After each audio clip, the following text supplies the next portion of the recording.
Joel Skousen, editor of World Affairs Brief, geopolitical scientist. You've been on many leading alternative media programs, and I came across you, Joel, via Alex Jones, actually, InfoWars, for the first time I heard your incredible insights on what's going on around the world. This is Herschel 36. This is Truth Stranger Than Fiction, and it's a big welcome from mainland Europe to you, sir. Thank you very much. Good to be with you again, David. And Joel, could you just, in your own words, just give the listeners a little bit of introduction to who you are? Clearly, I can't do you the justice that you are deemed, which would be appropriate, but if you wouldn't mind, that'd be fantastic. Well, thank you. I was a former Marine Corps fighter pilot, but trained as a political scientist in my university years, and served as the chairman of the Conservative National Committee during the Reagan administration in Washington, D.C. I was also concurrently the editor of Conservative Digest and other publications, so I have developed a lot of contacts around the United States and the world. I speak multiple foreign languages, and so I'm able to access press reports in many parts of the United States.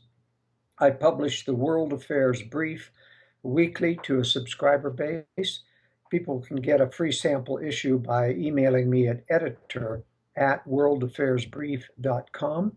And I specialize in trying to analyze what the hidden agenda is behind government actions, especially the United States and British governments who are mostly involved in what we call a globalist agenda around the world, connected to the EU, of course.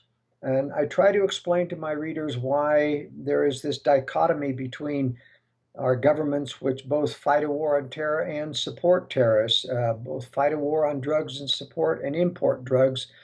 The United States, especially through Mexico, and it's just a conundrum that most people don't know about, and if they find out about it, they cannot understand it. And that's what I try to understand, is that we're dealing with a great deal of conflict creation here, and nothing is more exemplary of that than the terrorist attacks that have been occurring in Europe, not only yesterday, but in the past year. That's right. There's a lot of activity around the world. So I'd like to ask you about Belgium, but before we move on to the incident in Brussels, which actually happened on the 22nd of March 2016, which would be quite a strong number, I would have thought, if you added it up, if you're into that kind of numerological kind of thing, Joel. But I'd like to ask you about Russia, because by all accounts, Joel, the political unrest that's going on around the world, we should be in a lower economic position, but of course the markets are booming again. But and the Russians have withdrawn from Syria, as far as I'm aware, which would suggest that there is a retreat from head-to-head conflicts in the Ukraine area, which would also suggest that we're possibly moving into a more prosperous time in the economy, and we're heading further away from World War III. Any truth in any of that? Maybe about half of that, David. In point of fact, the economies of the world, including the European and American and British economies, are not in a boom right now. Only the markets are. There is a very strong economic split between the speculative markets and the fundamental real markets, which people know are not hot right now. They're not really inflating strongly. The inflationary money that the central banks are pouring into the economies are being channeled through central banks and connected insider banks and major marketing firms, and that's why these monies are churning in the speculative markets, the stock markets, the Forex or foreign exchange markets, the futures markets, the derivative markets. And those are the things that are booming, but the real economies are not. In fact, all of the economic indicators are down worldwide And a lot of people are predicting economic collapse, but I don't believe that. Economies don't collapse unless there's a physical war that prohibits people from reacting and responding to the economic problems. But there is a serious chance of major market downturns, another recession coming. What we're seeing in terms of the market upturns is strictly a monetary policy of the governments pumping more money into the system and keeping it afloat. And that money is, first of all, going into the insiders and their speculation. And only about 20% of that gets into the real economies. Now, relative to world peace, I think this is a lull that's happening. We have to remember that Russia intervened in Syria basically to stop the globalist agenda of taking down Bashar al-Assad. And the reason for targeting Assad was really towards Iran. There's been a long-term globalist agenda, excuse me, to take down Iran, which is the only Muslim nation attempting to become self-sufficient in weapons and munitions. And they can't allow that. They want the Muslim nations to be cannon fodder and manipulated for war purposes as they have in World War I and World War II. They don't want them self-sufficient of either East and West. But Israel, which was tasked by the globalists to start a war with Iran, basically balked and said, you've got to take down Syria first, because in any Iranian retaliation against Israel, Syria would be our biggest threat. And that's when the globalists went after Syria. But they were using the excuse of the falsified reports that Assad had used chemical weapons on his people. And they were going to do a Libyan-style no-fly zone. It's more than that. It's an attack zone using cruise missiles and special forces, etc., as they did in Libya. And we know what happened to Libya as a result of this so-called peacemaking democratic operation. It turned into a disaster. Those jihadists out of Libya were funneled then into Syria. And but when the attack on Syria got put off 3 years ago by Kerry, a misstep at a London press conference offering Assad an out if he gave up his chemical weapons, Assad agreed. And so the U.S. attack had to be put off. And that's when the U.S. and British intelligence created ISIS. And I want to emphasize that's very much related to the terrorist attacks in Paris. These are government-sponsored terror groups and cells, and that's why they're never caught. They never will, in terms of the overall stopping of terrorism. And there are dispensable people, expendables, if you will, terrorists that they do bring in to do these operations, which eventually can get taken in and prosecuted, but not the leaders. The leaders are, tied to government operations. But in any case, going back to Syria, Russia intervened, seeing that the U.S. was manufacturing a terrorist threat in ISIS in order to justify attacking Assad or staying in the attack on Assad.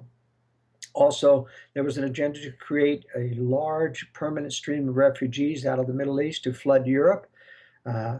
Essentially, this creates instability in all of Europe. When you destroy the original culture of each of the nations and you flood them with refugees, and then you open the borders so that those refugees flow, and not just refugees, but people who become citizens of those nations, like France brought in all these Algerians, and they become French citizens, and then they migrate to Germany and to England and other areas. You then have a multicultural society, and that gives them an excuse to say, well, we should do away with all borders and have one large European government, which is what they're headed for. And eventually they want one large global government. And they need conflict. They need multicultural conflict to justify that and to cause people to demand more government power, as they are when you have terrorist attacks. But Russia intervened in Syria to do that.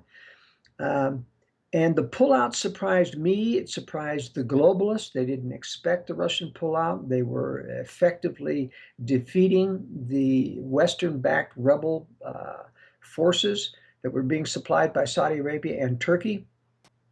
And so it surprised everyone that they pulled out. and everyone was asking themselves the reasons why. Russia, of course, claims that the mission accomplished. We have essentially degraded the rebels. We've started and initiated the peace process that is ongoing, including peace talks in Syria. But those of us who are military analysts know that they didn't even come close to stopping, the enemy. They had degraded it. The opposition rebels were on the defensive. But what did happen is that the Russians effectively really beefed up the Syrian Air Force. They put into place a Russian air traffic combat control system that is still in place. And they have replenished Syria's arms and munitions. They have their fighter aircraft with high maintenance now and parts. And so they're hopeful that the Syrian Air Force can continue the bombing raids as necessary. And if not, the Russians can be back within 24 hours. The bases that they established are still fully manned.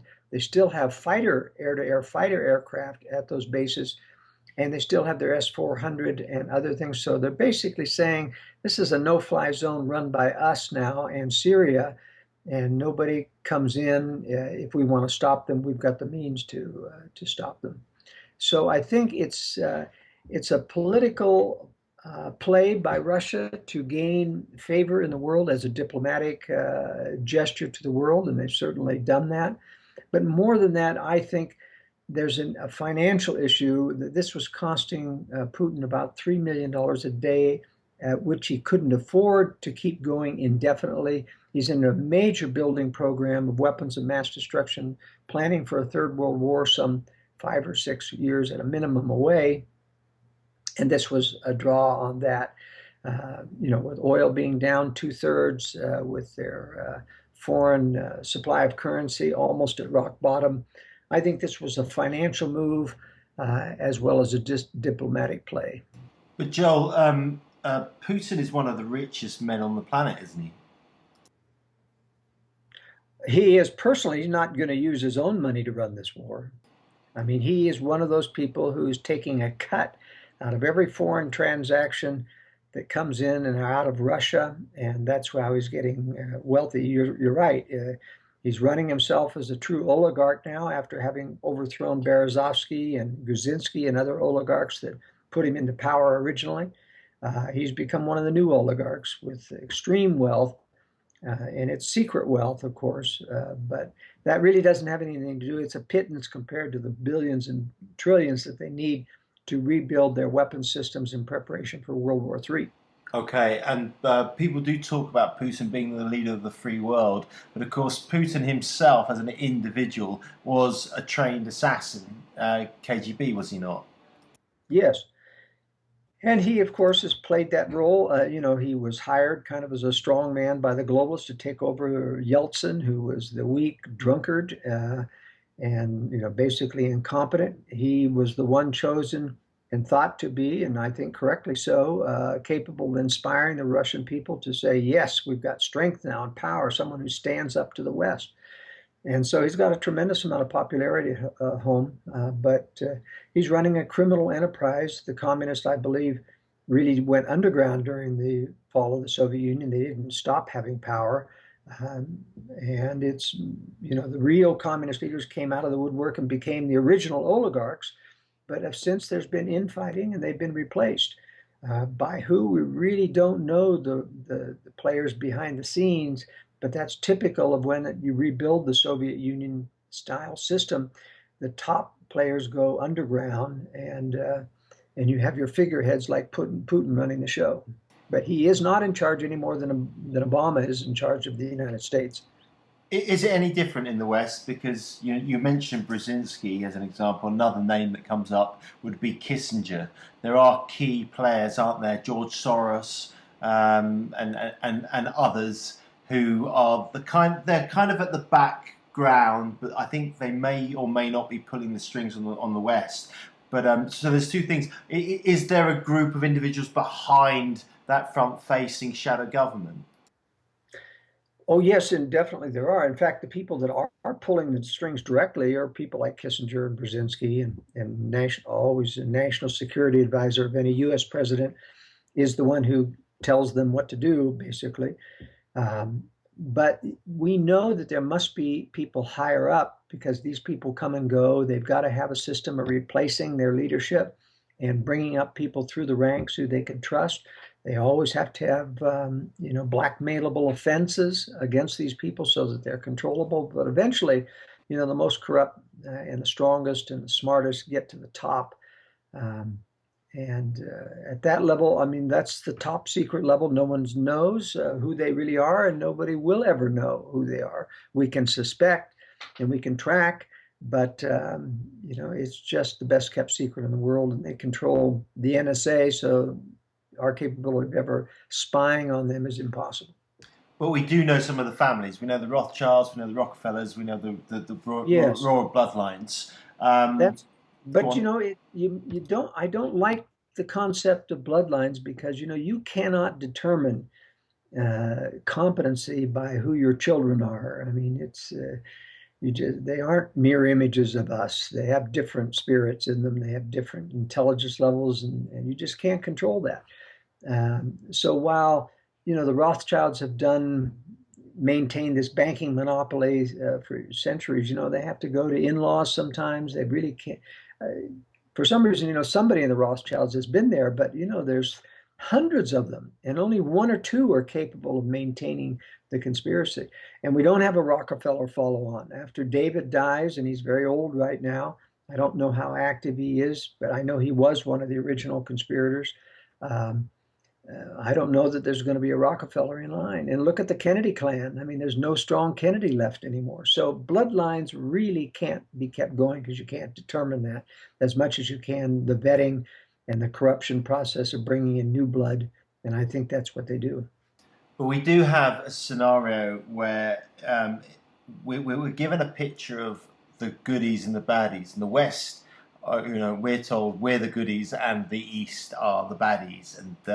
But that's really not the case at all, is it? Basically, we've got, I think you've mentioned three main power hubs being China, Russia, and then the West, the Anglo-American corporation, England and the US. And basically, they're all as bad as each other, aren't they?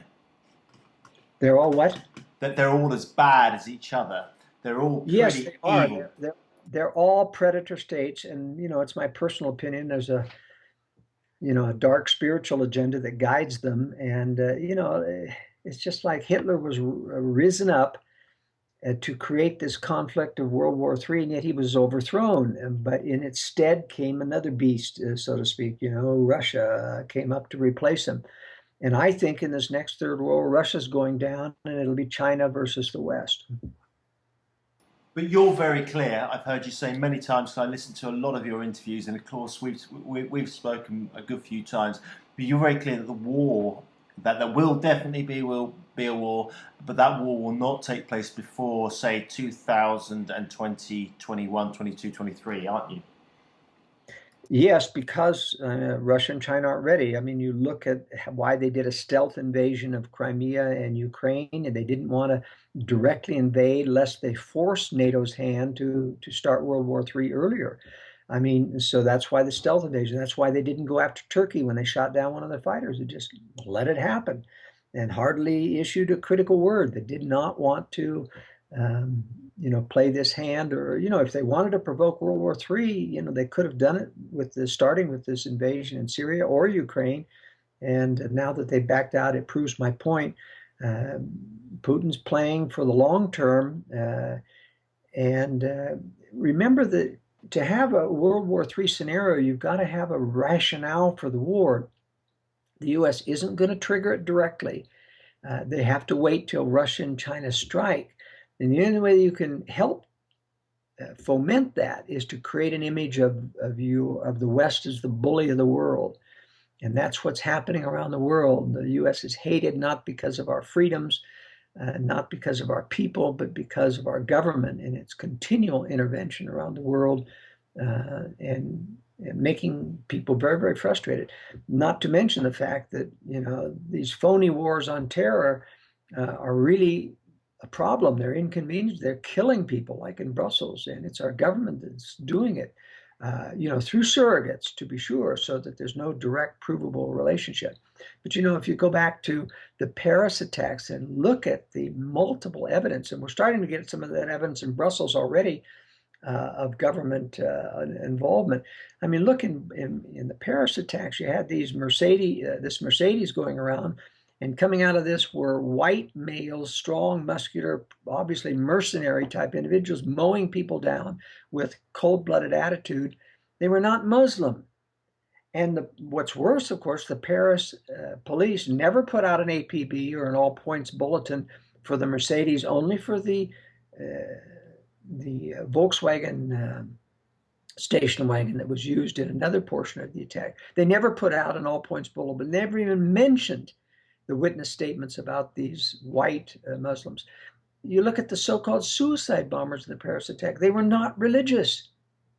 How do you explain non-religious people carousing around and doing nude photographs and things? How do you explain non-religious people doing a suicide bomb? This is not obviously for religious reasons.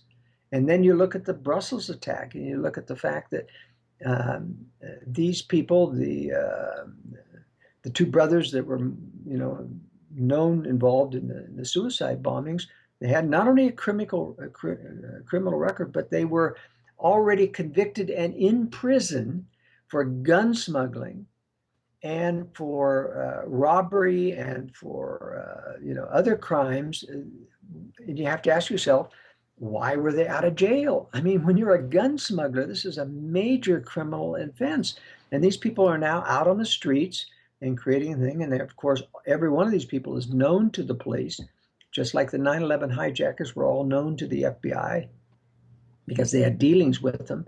This is really a red flag for government operations.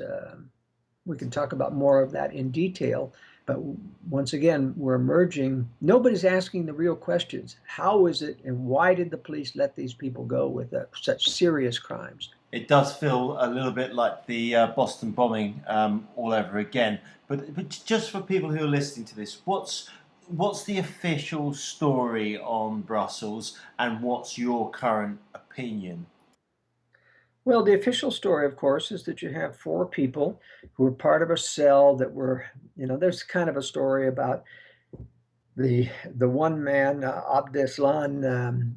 Salah Abdeslam, who was just captured, and he was supposedly the ringleader and involved in Paris attack. Now, they admit that this Salah Abdeslam is involved in the Paris attack. So that links the 2 attacks, meaning that there's a continuity here. And if the Paris attack has all the markings of a government operation, that means that the Brussels attack. But they say that these are ISIS operatives in Europe, and that they were retaliating for the capture of Salah Abdeslam, and that they pulled off these bombs. Now, the bombing is very, very interesting, because here they have 3 people, and one still at large, who come into the Brussels airport and with not shopping carts, but luggage carts with their luggage with the bombs in it.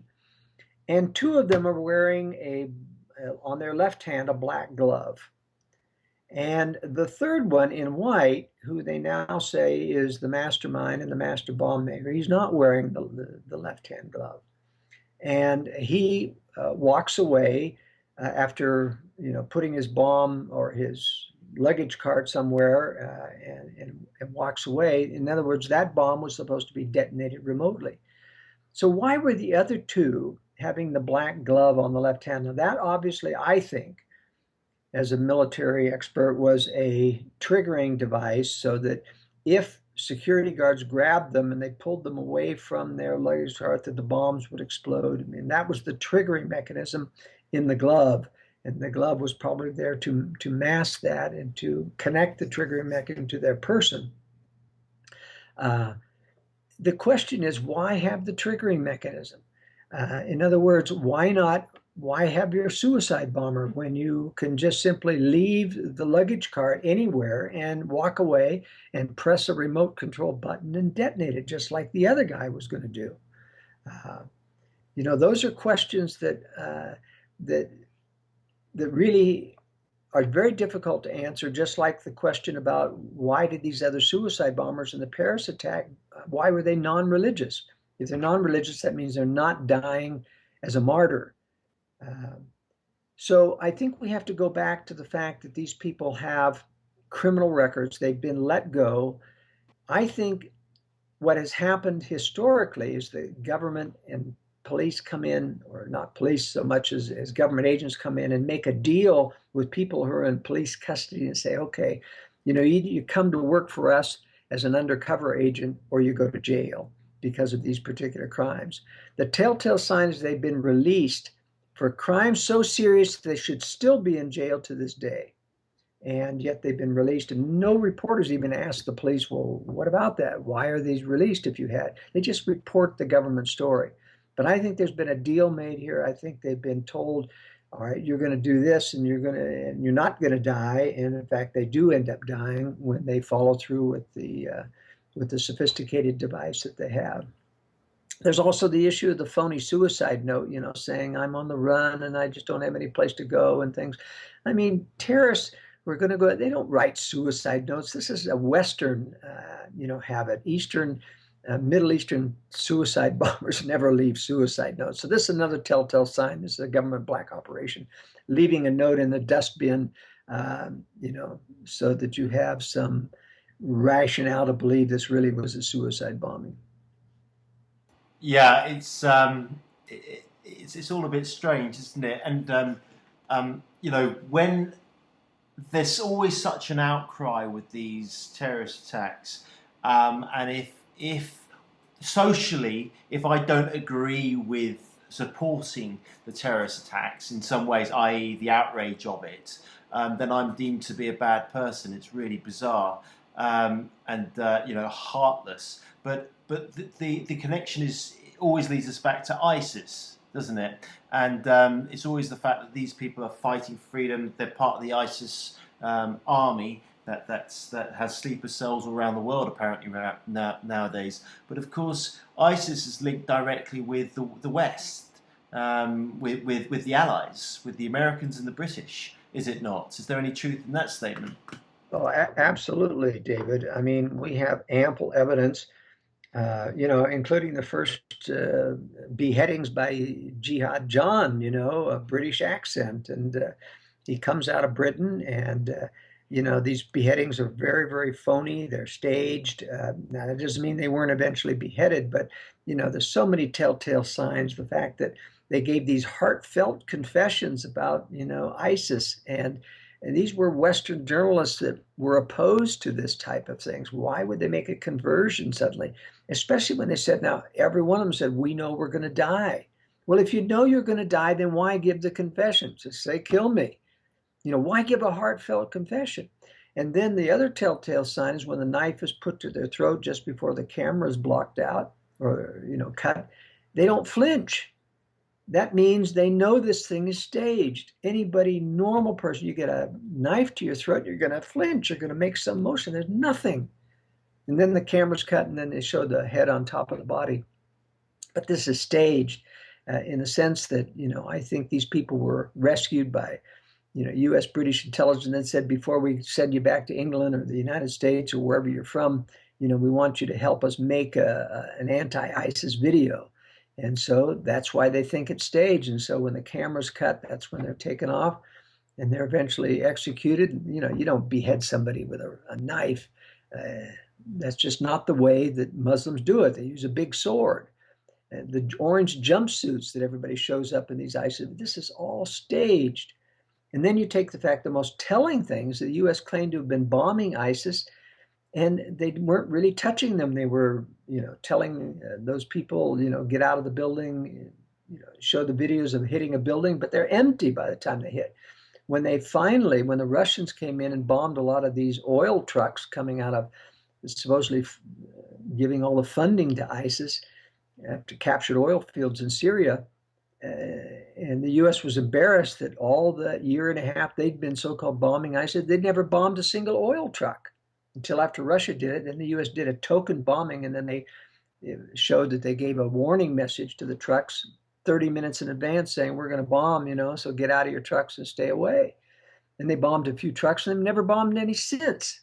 And we know that the oil goes through Turkey, the U.S. ally who is selling the oil to Israel, who's buying the oil. I mean, this is just an incredible, laughable horror story, but it's crucial to people understand that ISIS is a very controlled organization by U.S. British intelligence. It doesn't mean that the ISIS fighters, the terrorists in Paris, except for the white mercenaries in the Paris attack, but the other guys who died, they didn't know that they're being run by U.S. and British intelligence. There are most likely other higher level operatives, Arab Israelis, for example, highly trained by Israel to infiltrate and run these terrorist organizations who were calling the shots.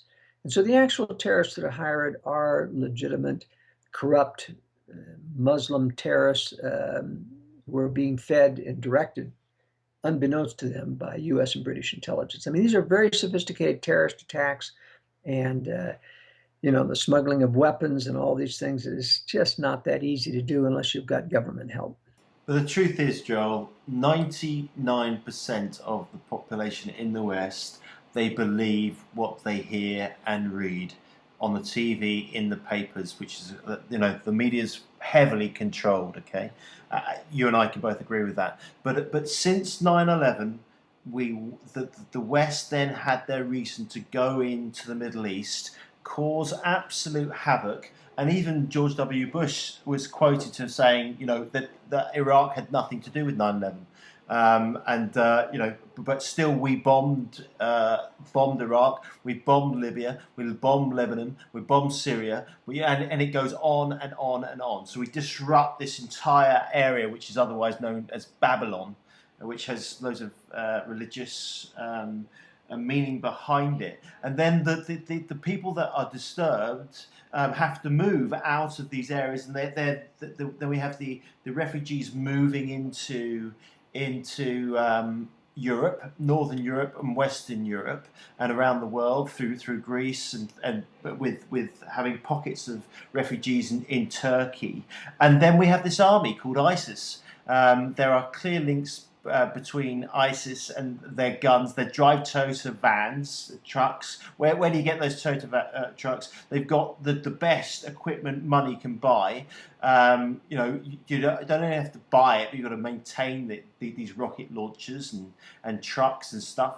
And of course, there's the Benghazi incident that took place with Senator Stevens when Hillary Clinton was Secretary of State, and there was some form of stand down. And here we are, there's a big theatre that has been created all about war and terror and fear. And the normal person on the street, Joe Public, has swallowed it.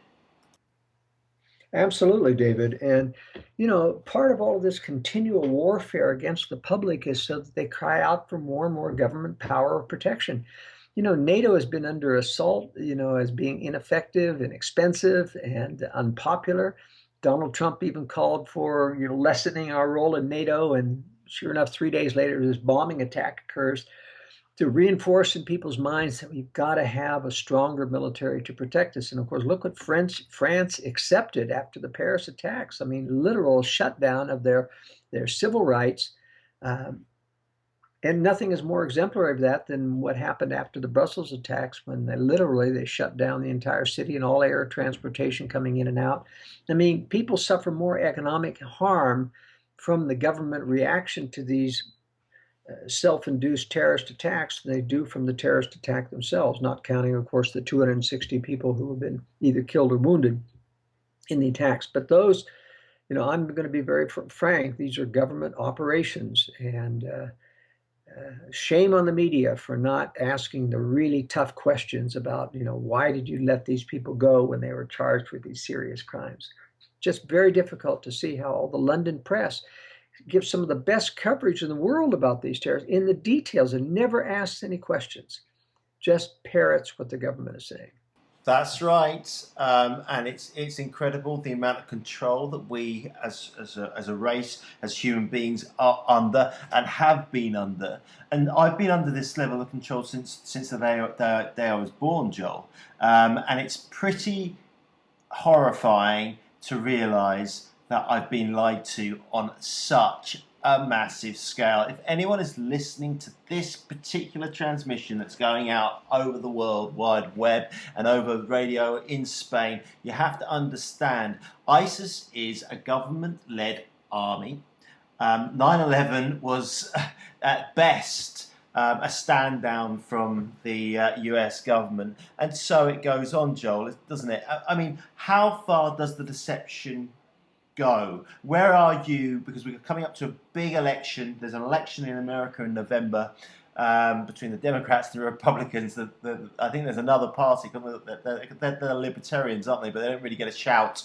But basically, I think it's going to come head to head between Trump and Hillary Clinton.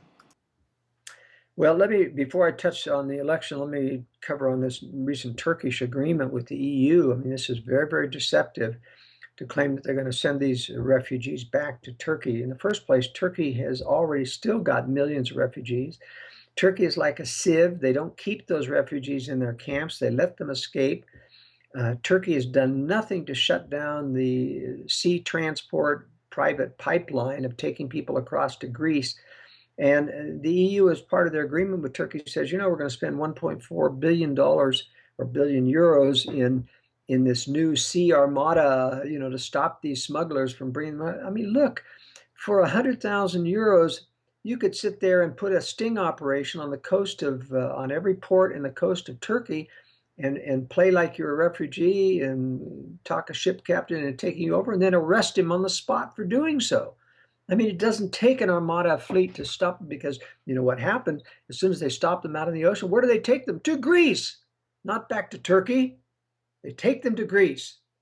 And that shows that the European Union has no intention of stopping this continual flow. And I will tell you that even though they're paying Turkey 6 billion euros, even though he only asked for 3, you will find that not more than 10 or 15% of those refugees will ever go back to Turkey.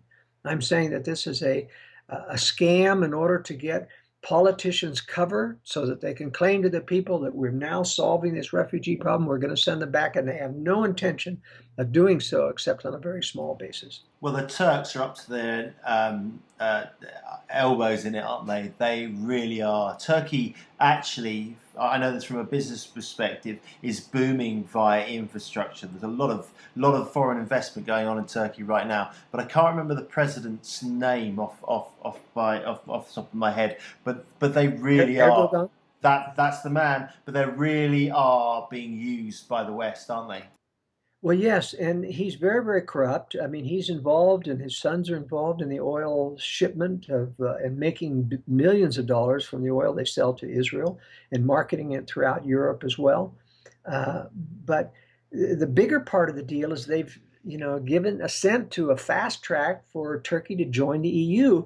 And especially, even if they don't get full membership, they've guaranteed them they're going to get visas-less, meaning no visa travel for Turkish people to go into the EU. And that's the same thing. I mean, you're going to send the refugees back there, leak them out into your society, and then let them walk back into Europe, because they've got Turkish papers now and don't need a visa. I mean, this is just a very, very deceptive arrangement. So when people say, "Oh, come on, we've got to look after the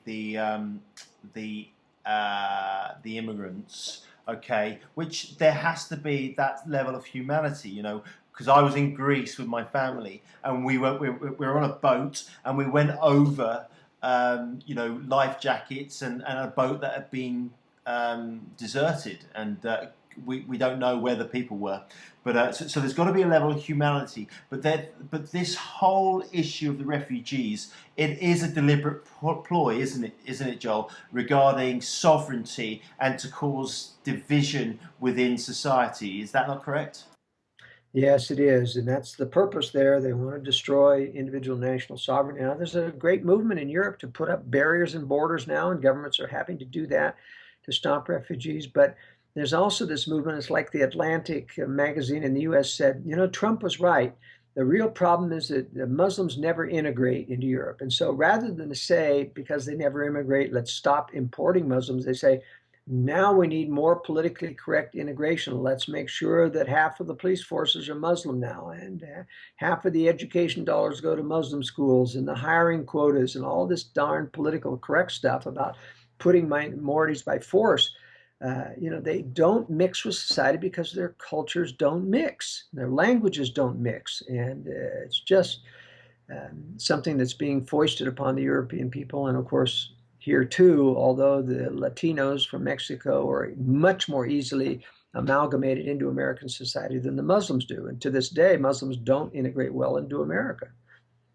So I've got Muslim friends and they're great. I've got Iranian friends and they're really nice.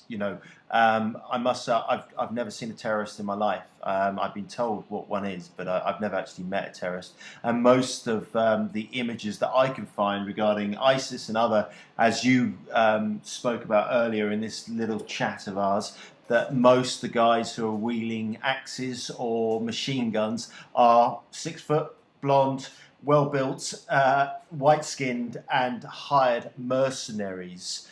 So it's very strange what's going on, and it just seems that the Hollywood of politics is coming out violently, and people like other commentators, political commentators, will say that if we're looking at politics, politics is Hollywood for ugly people. And we've got Trump, we've got Hillary Clinton, we've got some other guys taking the stand. But I was having this conversation earlier with a friend of mine. Even if someone like Donald Trump gets in, right, and Donald Trump is stating we want to audit the Fed, we want to we want to put Hillary Clinton on in front of a judge, whatever that would do, and some other things. He's got these big claims. I love the fact that he wants to audit the Fed. The last president who said that was JFK, and we all know what happened to him. But will there be any difference? What's your position regarding the American political situation right now? Well, there is a major rebellion among the American populace against the establishment. I would say it's among conservatives only. Liberals and benefit corrupted people are very much in favor of the establishment and who provides their benefits. But conservatives have been promised for years change in Washington. They now hold power in both houses of Congress, and yet nothing happens. Nothing changes. And they're mad as hell about it. And that's the movement that is both supporting Trump, and on the Democratic side, there's an anti-establishment movement that doesn't trust Hillary Clinton. They know she's corrupt, know that they've got millions of dollars stashed away in Swiss bank accounts and through this foundation of theirs, and they get millions of dollars in Wall Street speaking fees. I mean, these people are insiders. It's just dripping with insider connections. And so even the Democratic Party faithful, the most left wing of them, don't like Hillary Clinton. So there's a mass rebellion. And what the powers that be are deathly afraid of is that Donald Trump would, in fact, get a lot of Bernie Sanders support after they are so angry about the denial and the shenanigans that allowed Hillary Clinton to win some of these parties. I mean, just think of the superdelegate issue. These are Democratic party leaders and faithful who are going to support, and they give her 375 votes before she even starts the primary process. How can you win against that? But Donald Trump is being vilified in the most vicious manner. Now, to be frank, I'm not a real fan of Donald Trump. I mean, Donald Trump speaks off the cuff. He refuses to be careful about anything, and you really can't have a president of a nation the size of the United States just shooting your mouth off without reading a very careful script. Now, people don't like script reading politicians, but Donald Trump won't even read his own script. In other words, he won't even write down his own remarks, except when he spoke before the Israeli lobby, the AIPAC one the other day, and that's because, that's a den of wolves that he had to, do a prepared speech. But generally, he won't do a prepared speech. He does know an awful lot from the alternative media about the globalists and other things, but he doesn't know any of the specifics. He doesn't take the time He doesn't know that the West falsified the evidence against Assad's use of chemical weapons. He's for torture. He doesn't understand when you talk about torturing Salah Abdeslam to find out what he's doing, that Salah Abdeslam doesn't know who's running the show up above. You can't find out through torture. You can only find out through NSA-style surveillance, and the dark side of government controls that. Even if you were a president, Trump was president, he wouldn't be able to do that. He'd call down to the NSA, I want you to surveil Kissinger and Rockefeller or the Rothschilds, and they'd come back and say there's nothing. I mean, you'd have to go down and man the phones and man the equipment yourself to assure that you weren't being fed a false line. So he could, but that said, he could stop the globalist agenda simply by not being under their control. He wouldn't be able to do the executive orders that they had Obama do. In fact, he could, and has said that he will undo some of those executive. He will send Syrian refugees back. He will send the Muslims back, and they should go back. But other than that, I mean, that's why they're dead set against him, because he could just flat set them back 4 years. They wouldn't make any progress, and they really need to keep this juggernaut moving forward. Well, that's right. But hasn't the deal already been done for Hillary to get the top seat? Well, you have to remember, David, that they actually intended to give the United States a controlled Republican. They didn't want Hillary to be president. She's going to increase the bad blood in the United States against the establishment. I mean, they'll be just really a very upset public that have to deal with not only 8 years of Barack Obama, but Hillary. And I'm talking about the conservative Americans, which I believe are now in the minority. It's very sad to say, but I think the true conservatives in America are in the minority and don't have the power to outvote these people. But believe me, if Trump gets the nomination, they will allow Hillary to win, even if they have to make millions of votes disappear like they did in order to defeat Romney so that he could not win over Barack Obama. That's right. It's a selection process, not an election process. But the real power hub is where the money is, isn't it, Joel? It's coming out, I think, out of the financial district in London, to be honest with you. I think those... That's been the traditional head of the global Anglo establishment. But you've got to remember that the globalists have had to deal with the fact that the major monetary power now is in New York with the Fed.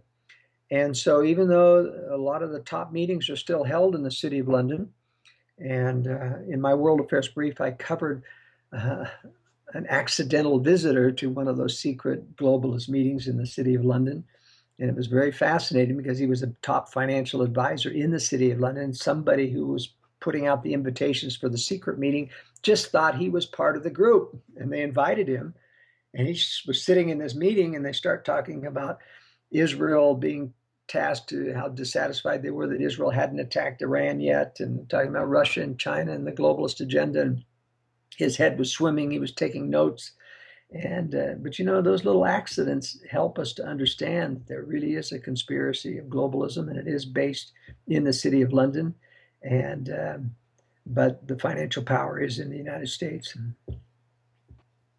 I love that story. I think it's fantastic. I'd love to accidentally be invited into one of the board members with another 12 people all talking about how they're dominating the world. That'd be absolutely brilliant. So we are coming to the end of our time here. This time around, so I want to thank you for your time as always, Joel. So we all know that the markets they're very volatile. That you can go I follow the German DAX 30, and the DAX can move either side 200 to 300 points in a number of hours. But the markets do seem to be going up. A lot of people out there have been saying that this year was the year that we were going to see up to 70% of a crash. On the value of those indices. I know that you don't agree, do you? No, I don't. The Fed, and there are similar central bank powers who have taken lessons from the Fed on how to intervene in the markets. to pull them back up. And that's why we've had 3 crashes in the United States since last August of 2015. And every time, even after falling 10 to 15%, they pulled the markets back up by secret injections of cash buyers that come in and turn the markets around. Remember, they do not want a worldwide or especially a US crash, because that would accrue to Trump's favor. It would make the establishment look very, very bad. And so I think they're going to keep holding the markets together with monetary policy and these injections into the markets to make sure they stay. Remember, the booming in the market is to pure speculation. It's not reflective of the real economies, which are not doing well. That's right, Joel. So if anyone would like to get in contact with you, what's the best way of reaching out to you? The best way is through email. Contact me at editor@worldaffairsbrief.com, and that will also get them a free sample issue of the current brief. And I'll be talking about the Brussels attacks and other things this Friday in the brief. When are you next on the Alex Jones show, or haven't you got anything lined up? Well, they always call me on short notice, generally when they have a hot topic or something and they want my opinion on it. So I never know except a day or two in advance. Okay, Joel. Well, listen, thank you very, very much for your time. I must say that I'm always getting at least between 6,000 to 10,000 hits on your interviews, and that's just via your knowledge, your name, and the knowledge that you're putting out there to the marketplace. Nothing else. So clearly, you have a major reach to a lot of people, and I want to thank you for doing what you're doing. My pleasure, David. I've been to Europe many times and enjoy it there. You've got a wonderful place there. I just hate to see them ruin it all for you. But you've always got a friend here in the United States. Thanks, Joel. Take care of yourself, sir. God bless you. Hey, I'm Herschel 36. Thanks for listening to Truth is Stranger Than Fiction on the Beat 106 FM. Did you like it? If so, give us a thumbs up and don't forget to subscribe, people! Brought to you by justfinishitrecords.co.uk. Herschel 36, where truth is stranger than fiction.